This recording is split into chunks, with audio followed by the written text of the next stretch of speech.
In this video, we are going to talk about housing bubble and current inflation. So before starting this video, please like this video and subscribe to our channel for future updates. Let's start. A housing bubble is a period marked by an unusual spike in housing prices fueled by high demand and low supply, speculation by investors, and exuberant spending. These bubbles are caused by a variety of factors, including rising economic prosperity, low interest rates, more mortgage product offerings, and easy-to-access credit. Housing prices can affect residential investment and therefore affect economic growth. Rising home prices can encourage additional construction spending when the prices are high, leading to more robust economic growth. A decline in housing prices is likely to depress construction spending, leading to more anemic economic growth. Economists at the Federal Reserve Bank of Dallas found that current house price growth is most strongly correlated with rent inflation 18 months later. That means rising house prices will keep pushing current inflation measures upward. Although gasoline prices get most of the attention in reporting on inflation, there's another element that's pushed the numbers up: soaring rents for housing. And even if rent increases slow down, our affordable housing crisis will continue due to the lack of housing supply and persistent low incomes. The pandemic has seen extraordinary growth in home values. Pandemic-related market disruptions, like increased demand and rising building costs, as well as other long-term supply constraints in the housing market, have contributed to record increases in prices. Over the last 12 months, the Case-Shiller U.S. National Home Price Index has risen by 18.6%, the strongest year-long growth in the history of the series.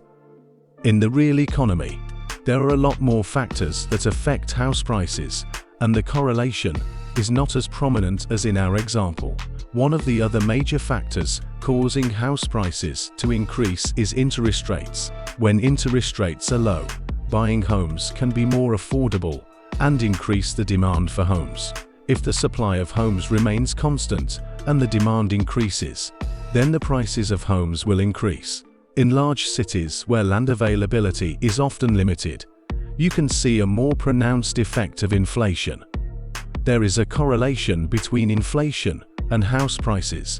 In fact, there are correlations between inflation and any good with a limited supply. To illustrate, consider an economy that has a money supply of only $10 and 5 identical houses in the whole economy. Each house would be priced at $2, assuming no other goods in the economy. Now, suppose the central bank decides to print more money, and the money supply expands to $20. Now each house would be priced at $4. In this simplistic example, increasing the money supply causing inflation and house prices to increase. Global residential property prices have risen 60% in the past 10 years, according to a Knight Frank index. In 2020, even as COVID-19 choked the world economy, they climbed an average 5.6%, with 20% to 30% jumps in some markets. Housing has a big impact on our measures of inflation. Our overall inflation index, the Consumer Price Index (CPI), is made up of several components. The Shelter Index is almost 1/3 of CPI, and around 40% of core CPI, which excludes volatile sectors like energy. Our argument relies on a simple macroeconomic model in which banks and firms face financial constraints, meaning that the amount they can borrow depends on their current wealth. When a housing bubble appears, housing firms get wealthier and demand more bank credit. Banks cannot increase their credit supply, as the bubble does not immediately affect their wealth. Therefore, the bubble initially lowers credit to non-housing firms. So this is our today's video. If you like my video, don't forget to subscribe my channel or hit the bell icon.